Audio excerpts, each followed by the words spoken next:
All right, welcome to another Comics That Influence. I think this is episode 39. Jake, what the heck do you have there?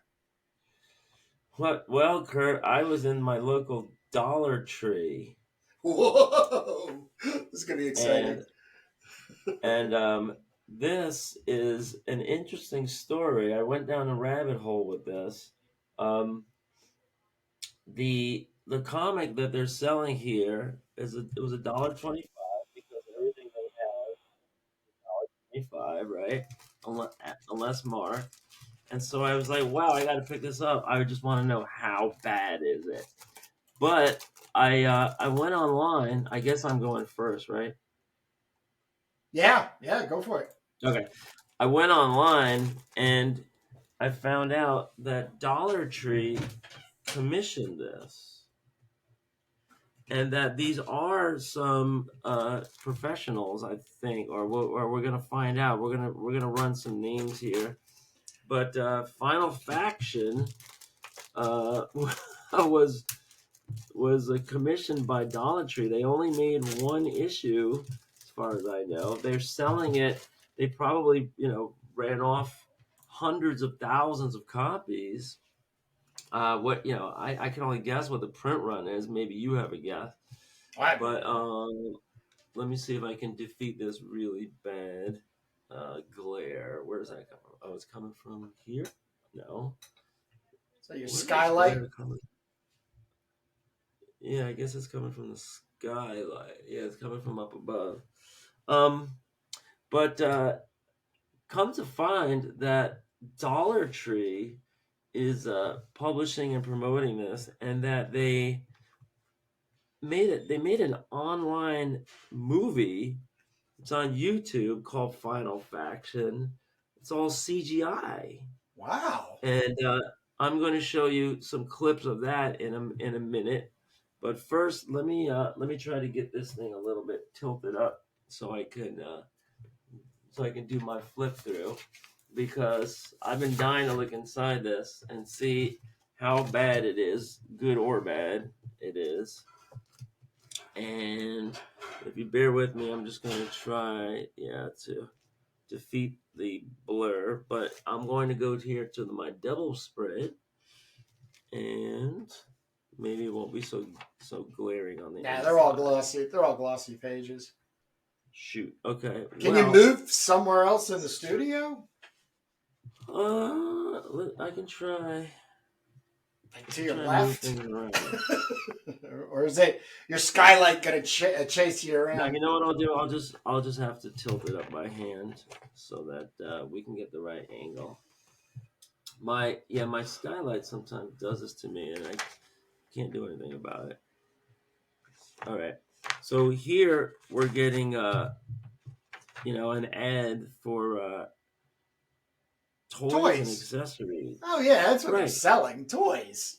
They're not selling comic books. Well, they're selling comics so they can sell the toys, but it cost them $1.50. It cost them $1.50 to make the damn comic book. I doubt it. Oh, come on! I mean, even beyond printing, there's money that has to be issued to put something like this. They are distributing these in all their stores. I'm guessing that the print run is 50 to 100,000, if not more. I agree. Yeah, and they're flooding. They're flooding everywhere. But what they're also producing is these cheap toys here. Yeah. Right. Yeah. And look, they have all these accessories you can buy. I think it's genius. I think it's genius. They're selling those. And look, it says scan to watch the Final Faction cartoon. I think it's great. I'm going to get a copy tomorrow. When they say Final Faction cartoon, it's not a cartoon, it's a CGI. But anyway, let's get into the comic itself. Okay. In the year 2050, ... and now we see some dog tags, and this guy's just barbecuing and with his doggy. And something hits the moon, and the moon explodes. Wow, that's a barbecue. And so now, all right, I love this here. This is a swipe. Look at this. Yeah. This is a swipe from somebody. That's a Kirby swipe. Kirby or Ramita or Yeah. one of those guys. On the other side of the world, in the mountains of East Asia, this ninja lady is meditating, and then an It's air base on awesome. the African Oh my plains. God, I So love it. now we're doing like the new X-Men, right? Somebody from every Oh, country. This is great. it And here's the is. protocol. You got It you got is. the chunks of the moon flying around in the space. Amidst the debris of the moon, a dark secret is lurking. The hibernating alien mothership, home of the Karn. Look, Kurt, it was in the moon all this time. Of course. Inside, right now. So we haven't gotten to the credits yet, but we're working our It's way. a setup, baby. Inside It's the setup. the mothership's hive, Diabol awakens. Ooh. The brutes and drones still sleeping for now. I That's want to point great. out to people the extremely minimalist dialogue here. It's great. There's hardly any dialogue at all. Why should there Um, be? It's for kids. They don't read. right? Why complicate? Why complicate They things? haven't been Okay? they haven't been reading since the 30s when comics came out. Why the hell do you think anybody's gonna they're gonna start? So we go in here.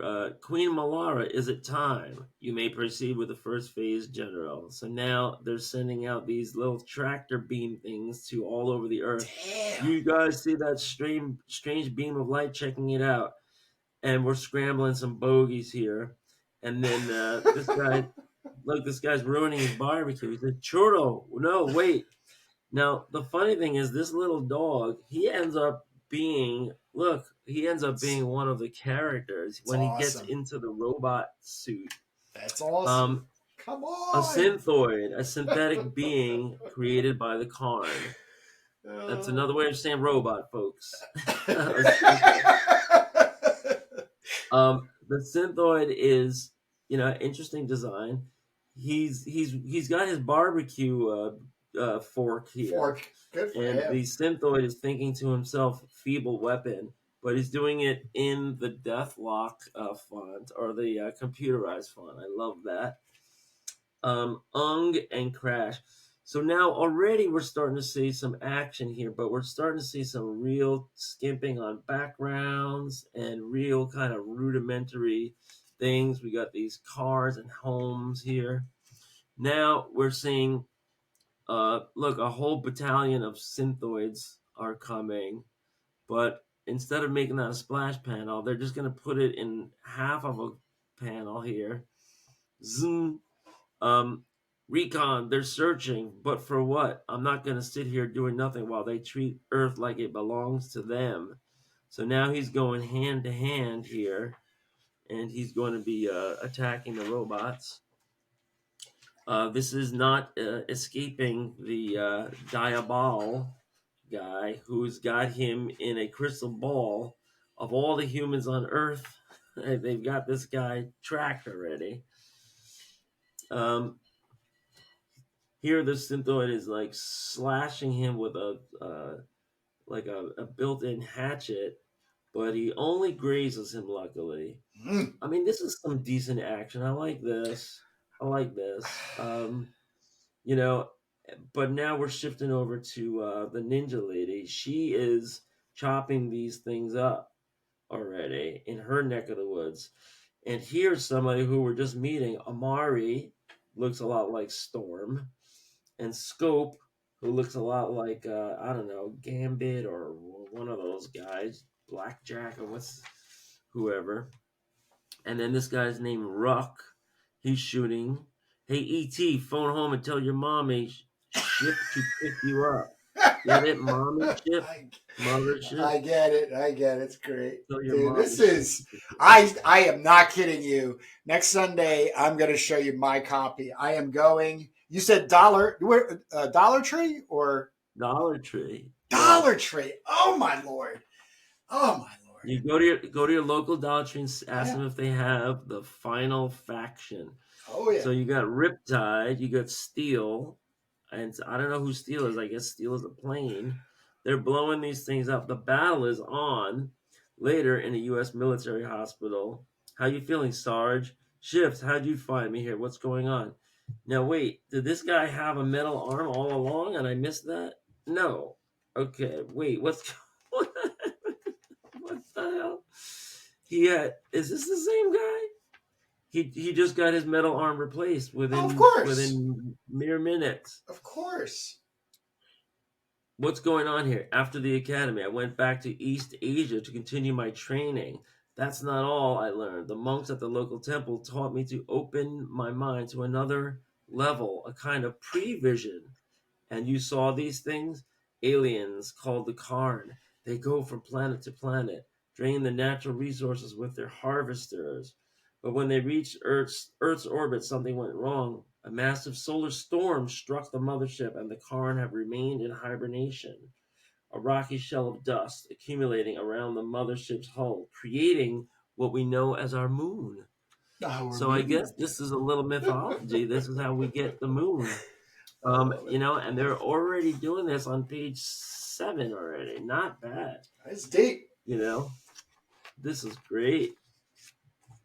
So I'm not going to go through the whole thing. I don't want to ruin this for Don't. Kurt. I was just gonna say it, and I have a response. So let me get a response. I'm at the halfway point. Okay, here. cool. You can see the spine, but cool. What I am going to do is now I'm going to show you, and I'm going to try to get this situated so that I get so I don't get glare.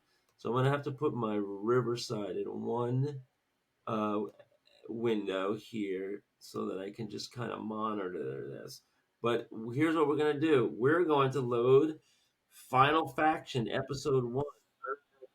Are you ready? Okay. This is what they...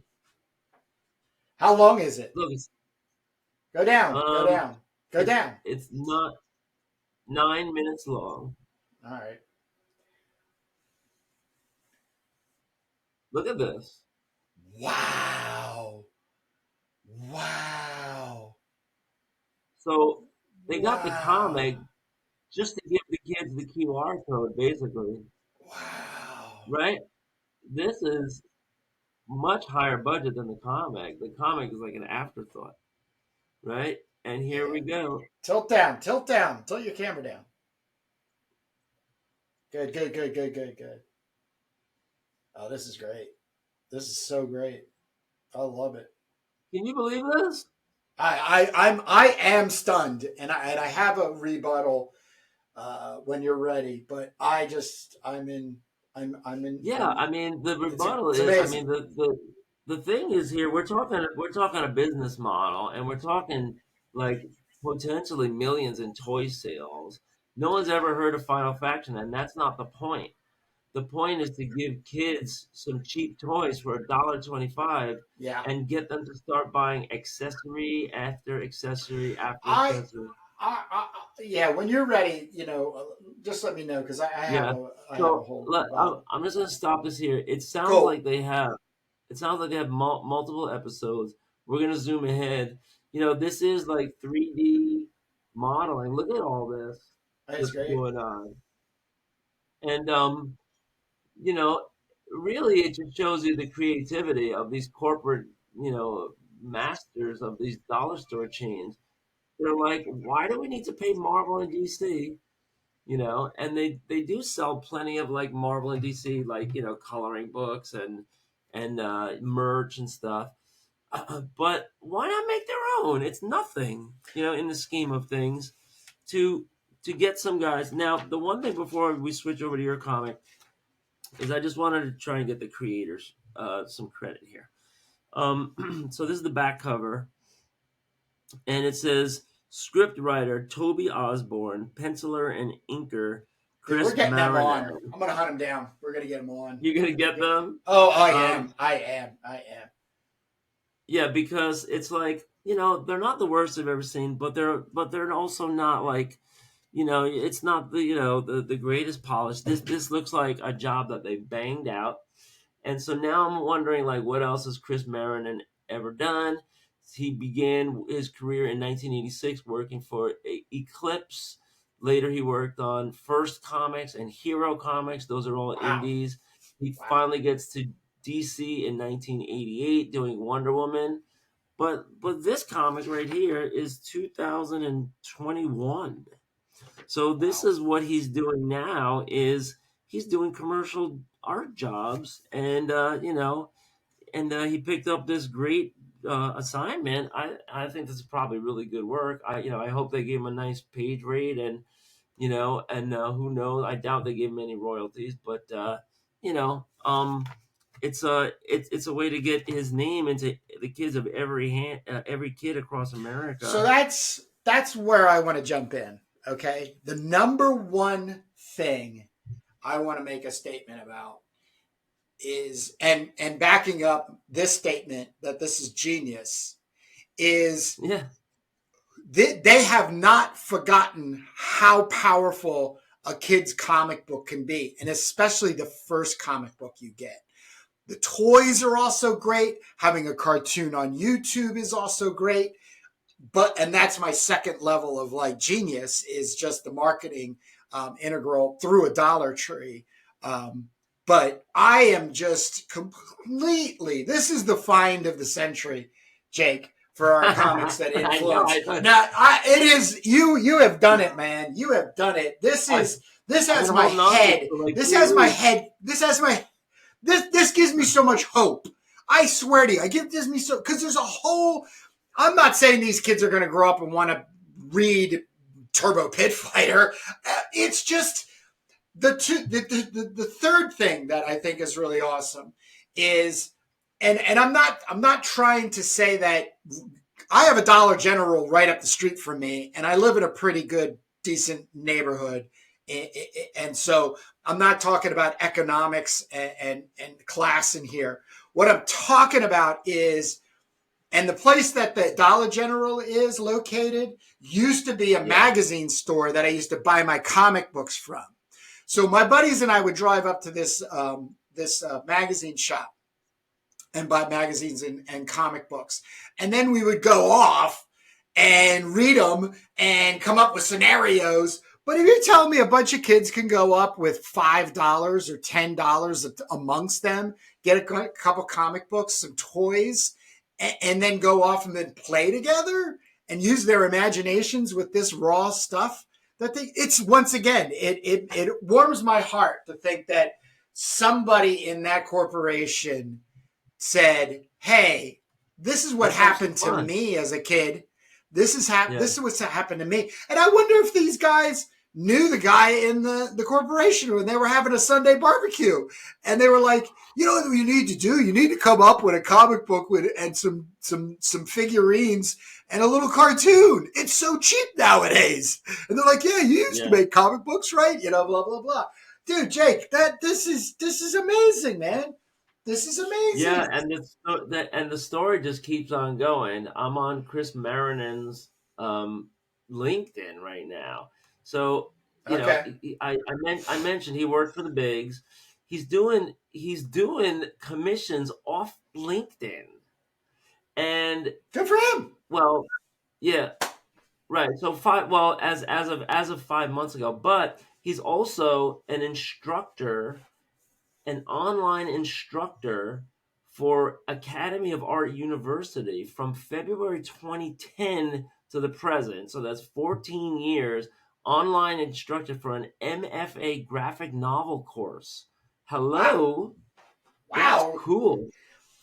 I never heard Yep. of that Look at college. yep. So yeah, and storyboarding. He's done a lot of stuff. So this is a guy that's been around the block, and he'd be great to get online on our creators that influence, or our creator exchange.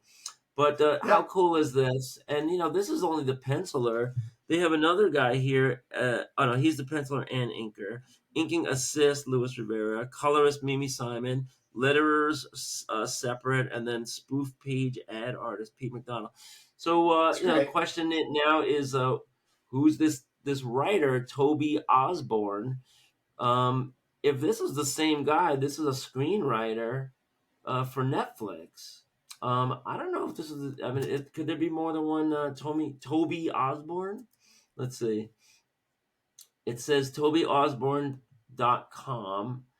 and so he's a collaborator with stuff that's in the theaters, in on Netflix, and he did the Final Faction series. He's proud of online and in stores. Should be. Uh, It's yeah, phenomenal. so they got a pro writer, they got a pro artist, and they just put the team together to make this crazy thing. Can you believe this crazy product, I man? can't. I The can't wait to get to origin the story. dollar. I can't wait Number to get to one, the Dollar Tree. look, the moon explodes on this first page. So that is my report. And Awesome, Jake. Yeah, you blew me out of the water. So now oh I yeah, can't wait okay, to well, I can't wait till my local Dollar Tree opens up. Um, yeah. Well, well, I'm sure there's one nearby you. oh no, there is. Like I just said, it's right up the street, and it used to be a magazine store. I used to live across the street from it, and I used to shop my groceries from it. Like when I Hmm. was a poor artist guy, early in Right. 2000, 2001, 2002. That's, when things got real tight. I'd live off of a carton of eggs and mustards and little Debbie honey bun cakes and stuff. I mean, I could get in and out of there at I $8 and do have not a have a hard couple time days worth filling of up a meals. basket. Yeah, I don't have I'm an art teacher, so I don't have a hard time filling up a basket at Dollar Tree. I'm always buying like sharpeners and whiteout and Yeah. rulers and stuff like that because it's all a Yeah. dollar. But Right. or $1.25. But yeah, when I saw this, I was like, oh man, I'm gonna really tickle Kurt on this one. You did. Thank you. All right, so I have, I think, a treat. I'm actually gonna kind of maybe dovetail you because I got a copy finally of Copra Round One by the Michel Fiffe. He is, I think, one of the most original slash artists, uh, comic book artist, indie comic book artist in the game. I also am doing this because he's launching a how to make indie comics, a book. So Yeah. this was an interview he had with Ed Piskor on the Cartoonist Kayfabe channel on YouTube. So this was just like last week I came across it. So I finally was like, you know what? I gotta finally get a copy. I read Don't this. turn. Wait, don't What? turn yet. Okay, right there. So for those not familiar or me not being too familiar with, is it Fifi or Fife? Uh, Fife, Fife, Fife? Oh, Fife? Fife, Uh, Fife. Fife. Fife. So the first thing that jumps out is look at those heavy outlines Oh, oh yeah, of the character. oh Right. So yeah, now you're getting into some of the people that we've been talking about lately, Daniel Warren Johnson, Paul yep, Pope. But yep. I think this all emanates from Frank Miller. And I want to throw Claus Janson in there too because Frank Miller and Yes, Claus Janson worked excellent. hand in glove. Yes, yes, But people should not be afraid to just double and triple up those holding lines. It's yep, fun, yep, and it also creates a variance between the other types of lines you're doing. So it frames your figures, it sets them apart on layers. It does so many useful, interesting things. And I don't think people do it enough because for some reason they feel like, oh, I have to have all my lines, within the same thickness. No, just do it, And all right, so now you can go ahead, but I just want to throw that in there because okay. it's the first thing that jumps out at me. Well, the thing I'm really excited about is, he's stated in this that this book he's releasing is really like a biographical journey on all the mistakes he made, all the turns he had to make in order to get from one point to the next, and really taking this on as a passion and not knowing where he would end up. And he also stated that he's really returning back to creator owned centric, making his own comics because I guess he was with Image for a while, helping them make comics or stuff like that. I don't follow him maybe as closely as I should. I honestly am not into team comic books, so it's why I've always held off. When it first came out, a buddy of mine bought it. I borrowed it from him. I read it, and I was just like, okay. I didn't grow up this tightly connected to team comics. And this is a love story, love letter, if you will, to Doom Patrol, so DC Doom Patrol. So I just really want to use this moment to not critique the book or really share and explain anything, because I really just don't have a lot of skin in the game for being able to talk about it. And I just don't really want to do that. I really just want to take a minute or two and just flip through some pages here and just piggyback what you just said with this. He's not following a said path to becoming a comic book. When we were off air prior to this, in between recording and making of Turbo comic, you had said something, and I had come back to you that there's two pathways to making comics. One, I think, is pretty much dead, but that's only to me, is I'm going to make comics that look like comic books. In other words, Marvel and DC comic books, Image comic books, so on and so forth. You get into digital making, and then I'm going to make sure that I end up getting hired to work on Conan the Barbarian, Doom Patrol, Superman, Spider-Man, blah, blah, blah, blah, blah. That's somebody's path. The thing is here, just like Jeff Lemire, he went about it completely from his own sense of how he wants to see a comic book. And then it eventually leans into the big 3 or 4 or whatever the hell we're calling them now. And they say, hey, why don't you come over and help us? And I think that was what happened with Jeff Lemire. He went over to start writing, and I'll post whatever it is there that he was writing. But this is like, even story aside, I can flip through this comic book day after day. And it's just the aesthetic. Like here, here's the city, a boring cityscape, right? Everybody's got to draw one in a comic, and he does this green line, square, rectangular, and then, can you see it here?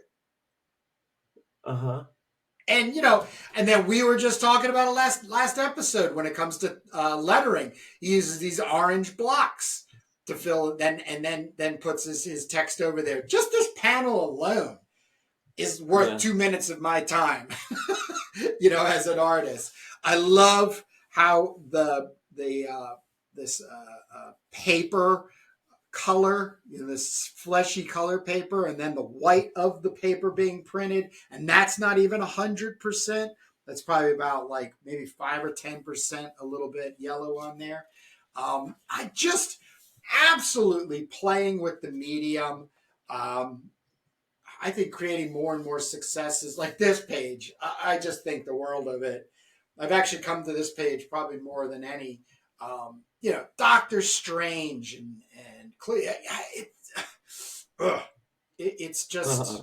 I wish there was just more and more people. And you know what it is? And I'm sad to say, I'm just coming around the corner, because when we did the review of Daniel Warren Johnson's Dead Earth, the Wonder Woman, it really made me take an appreciation towards mainstream comics, if that's really what you want to say, or call them. But I'm now literally trying to back up from my opinionated self and look and lean into more modern, contemporary comic book artists. As long as they're making them like this, you have me. You have me sold. I can't. I don't like superhero teams and blah blah blah blah blah. I just can't. I can't go that way anymore. I'm reformed, I guess is what I'm saying. His use of um, sound effects. It's just everything is integrated as a work of art, and these are physical pages. I think he works panel to panel, so he works small, like 8.5 by 11, and then brings them in scan wise to Photoshop, and then puts them all together, which is something I've been thinking about doing. So it was kind of like, hey, let's see if I can steal And some it's stuff from him. interesting. But look at that! It's Come on. interesting. Yeah, I mean those are like the chapter breaks, but it's interesting the just story pages, how limited the colors are. This is basically four color printing, so it's not like you're just paying for an extra spot color. So he's designing it, or and he's coloring his own stuff, I imagine, right? Yeah, he does it um all himself. yeah, yeah, designing this with not too much color, so it kind of reads like a black and white Indian in a lot of Yes. ways. Yes. But then there's just these little hints of colors here and there, and they're very knocked back, kind of like pastel-y colors, Yep. And then, you know, he's got the palette if he wants to make like a hard orange or a hard red, like you see there, but there's a lot of restraint, to like, look at that. I mean, Yeah. it's very muted tones, and it's kind of like they're kind of like halfway between a color and a black and white. I've been remember my Kothar piece, which is right now hanging in a gallery show, where I bought those these pens here, the acrylic paint pens, and I only wanted them really because they had some fluorescent colors in there, and it was cheaper just to buy 24 than it was to buy the two or three that I needed, because for this full color drawing. But I was playing in that same muted ability of this, but I ended up pulling more and more of these colors out, and then really going to town on it and really like it. But it also translated into an excellent black and white version too. So I'm thinking about integrating um, um, these color pencils and just color, but like once again, like black and white page, red color, little red, purple, purple, little bit of I don't know, like mustard green or something. I mean, but it's accents that if you just printed this out black and white, this would all hold in contrast and play on the eyes. Color's You just know, a bonus.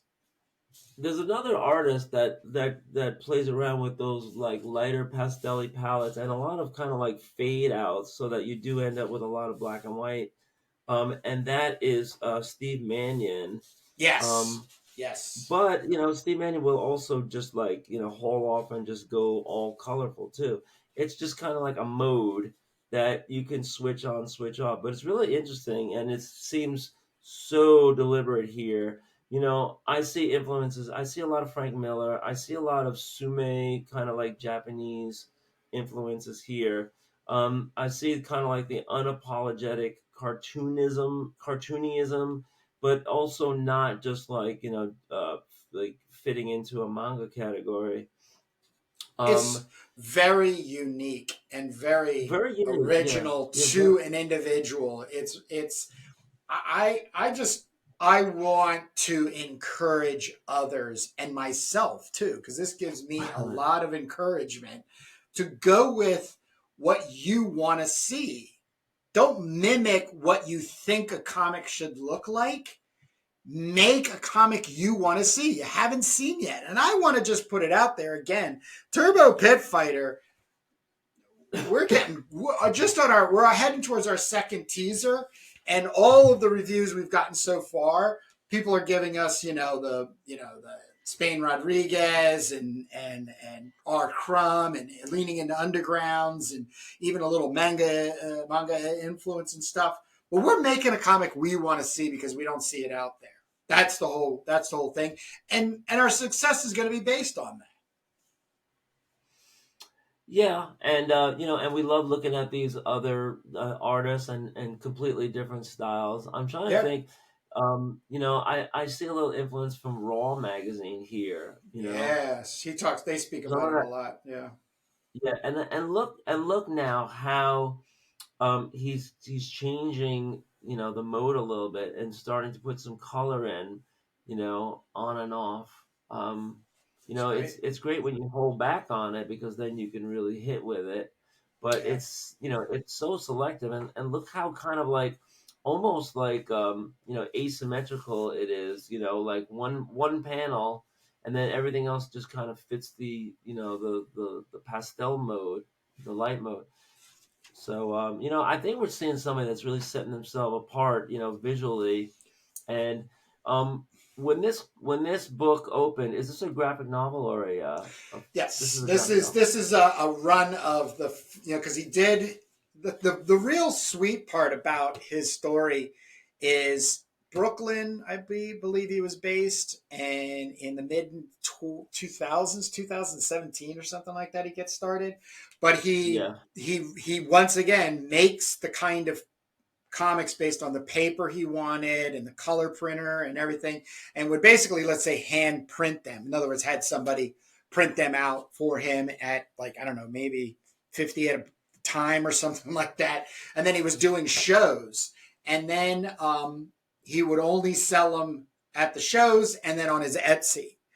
And then as time went on, he was, selling out of one issue, putting it into the next issue, reprinting the first issue. He was in that world where I think this is the first 6 issues, and then had this is Image Comics, so had them put it together. So that's why he calls it round one. I think it's up like 5 or 6. So he's still going.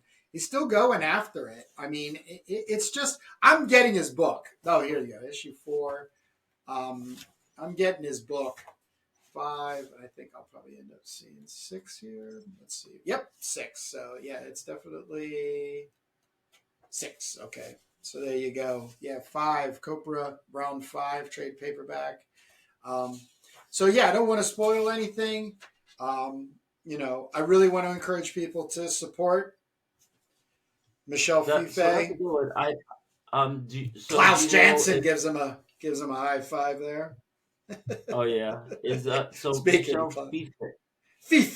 Fiffe, um it says here Cuban American comic artist. Okay. So the interesting because it sounds like almost French.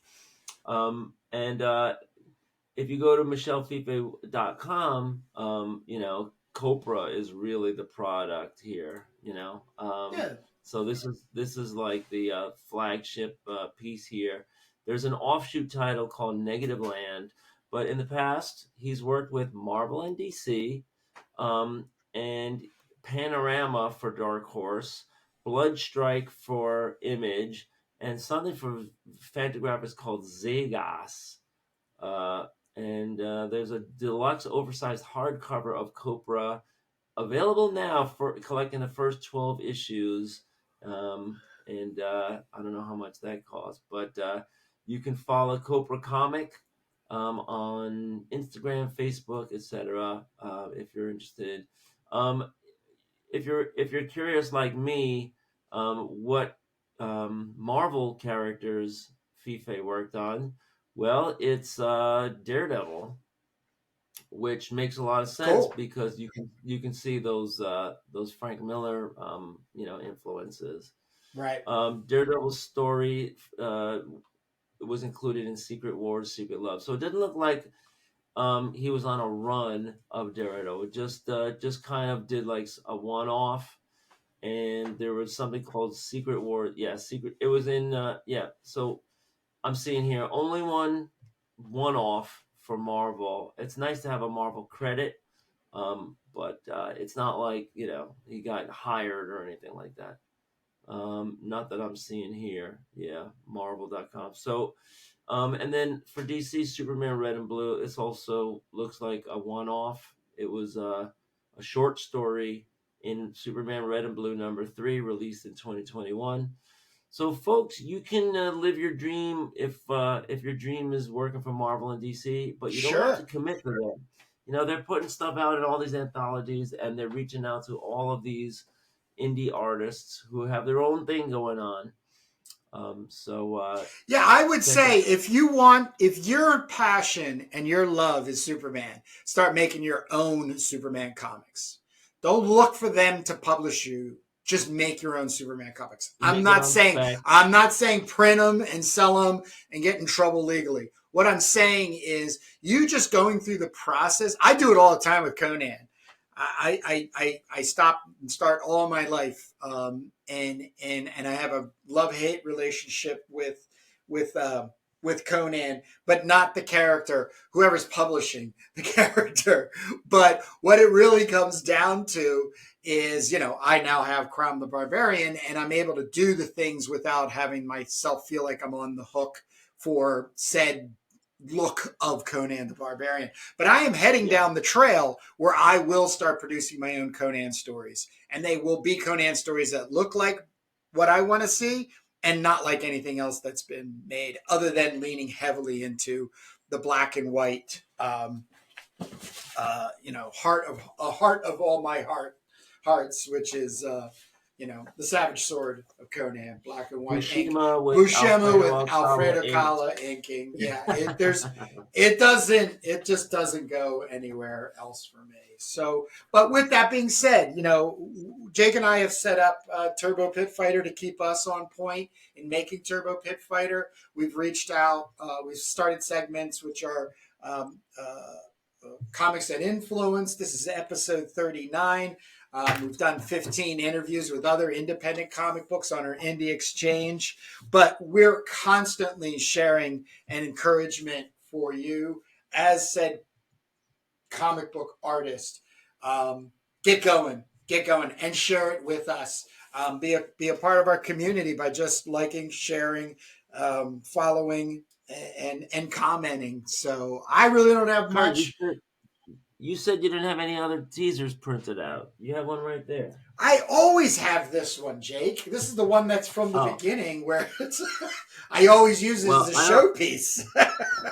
Yeah, I only have one copy left of the Turbo teaser. Folks, you can order this bagged and boarded, but the next one's coming out, so this one's going into the history heap. Yeah. And no longer in print.